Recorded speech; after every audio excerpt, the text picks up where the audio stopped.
안녕하십니까. 진리와 자유선교회 조철환 선교사입니다.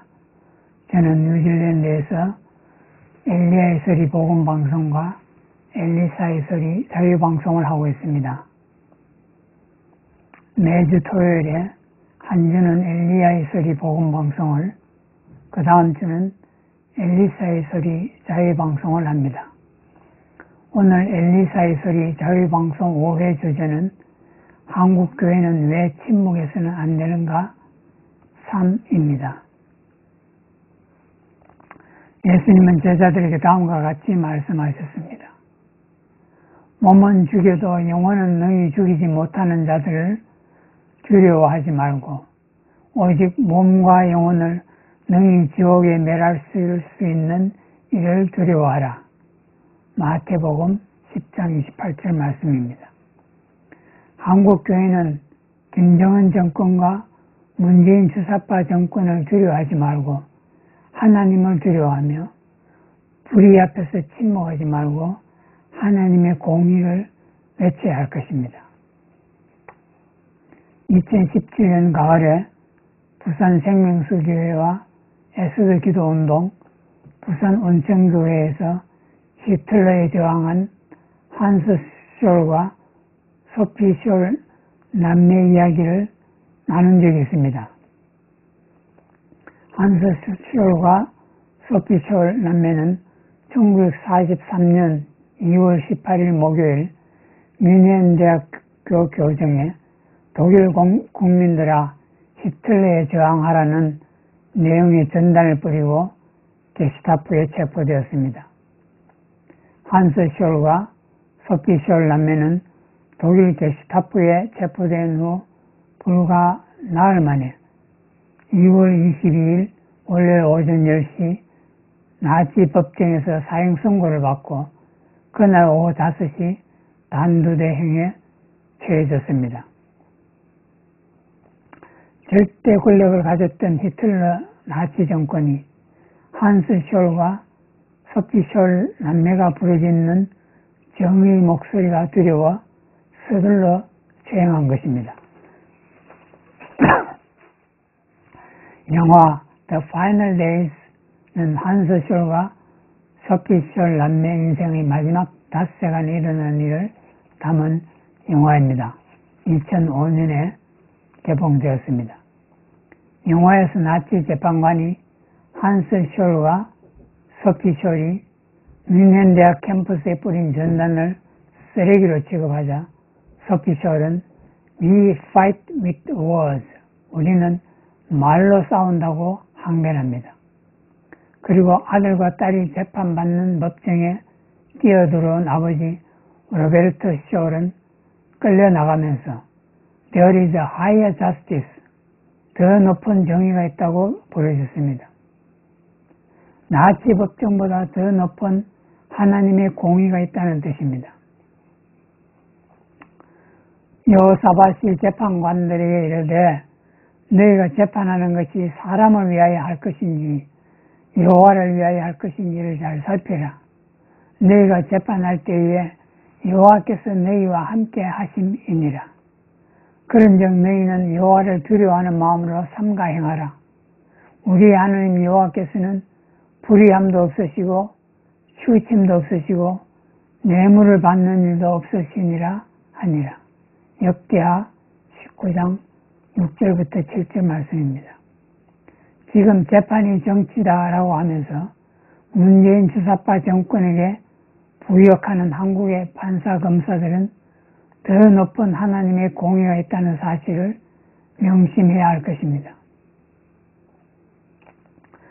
소피 숄은 감옥 창살 너머로 비치는 봄 햇살을 바라보며 인생을 미처 살아보지도 못하고 20대 초반에 형장의 이슬로 사라지는 자신의 운명을 잠시 슬퍼하다가 곧 고개를 들고 일어나 내가 흘린 피로 정의를 실현할 수 있다면 나의 죽음은 가치 있는 죽음이다 라는 말을 남기고 단두대를 향해 걸어갔습니다.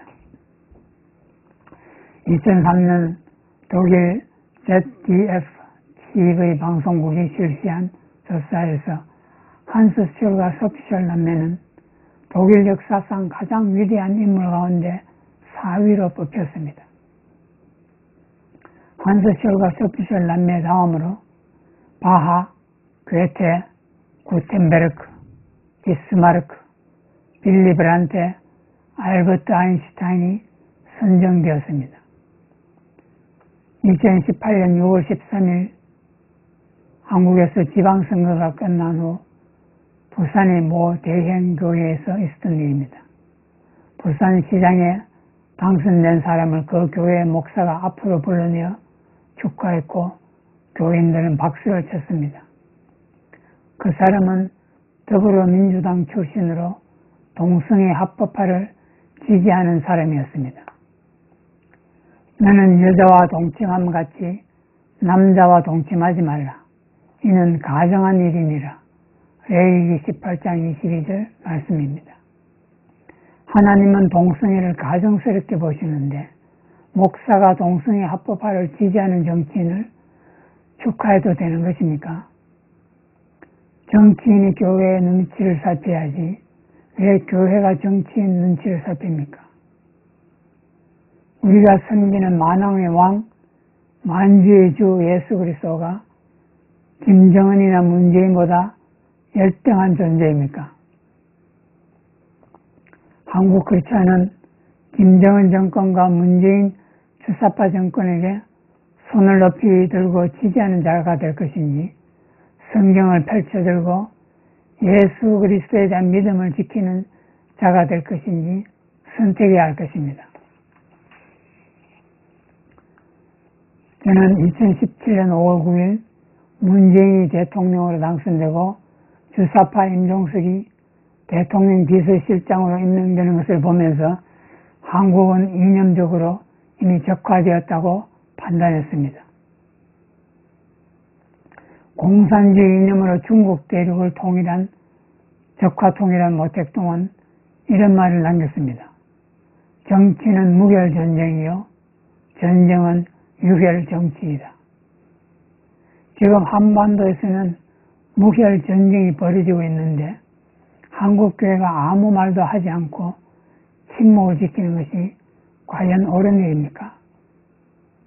만약 이대로 대한민국이 무너지고 만다면 우리 자녀들과 손자, 손녀들은 우리에게 이런 질문을 하지 않겠습니까? 아버지는 나라가 망해갈 때 무엇을 하셨나요? 할아버지는 나라가 망해갈 때 무엇을 하셨나요?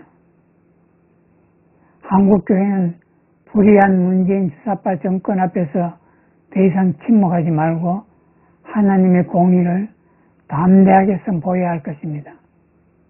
사도행전 17장에는 바울이 아데네 사람들에게 선포한 말씀이 기록되어 있습니다. 인류의 모든 민족을 한 혈통으로 만드사 온 땅에 살게 하시고 각 민족의 연대를 정하시며 거주의 경계를 한정하셨으니 사도행전 17장 26절 조철 환역입니다.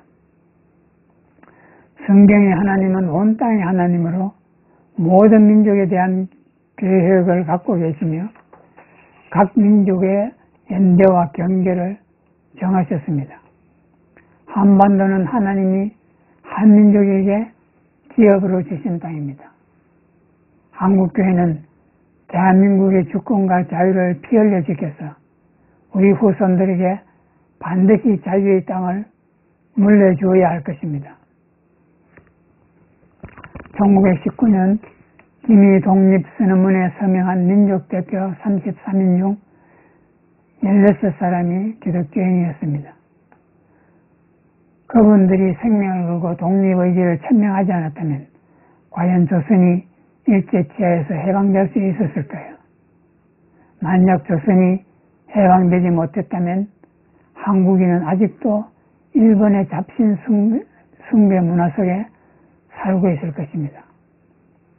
해방 후 공산주의자들에게 점령당한 북녘 땅의 주민들은 지금도 김일성 주체 사상의 쇠사슬에 매여 노예처럼 살고 있지 않습니까?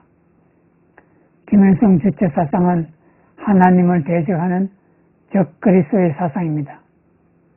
마지막 때에 한국교회를 무너뜨려 하나님께 쓰임받지 못하게 하려는 마귀의 교리에 한국교회는 절대로 굴복해서는 안 될 것입니다. 중세 스칸디나비아 지역의 시 하바말에는 다음과 같은 구절이 있습니다. Cattle die, kinsmen die, thou will also die. But I know one thing that never dies. The reputation of a dead man. 가축도 죽고 가족도 죽고 너도 죽는다. 그러나 한 가지 결코 죽지 않는 것이 있다. 죽은 자의 명성은 죽지 않는다. 조철한 얘기입니다. 우리 모두 언젠가는 죽지만 우리가 뒤에 남기는 명성은 결코 죽지 않습니다. 명예롭게 살다 갈 것이니 비굴하게 살다 갈 것이니 선택은 우리의 몫입니다.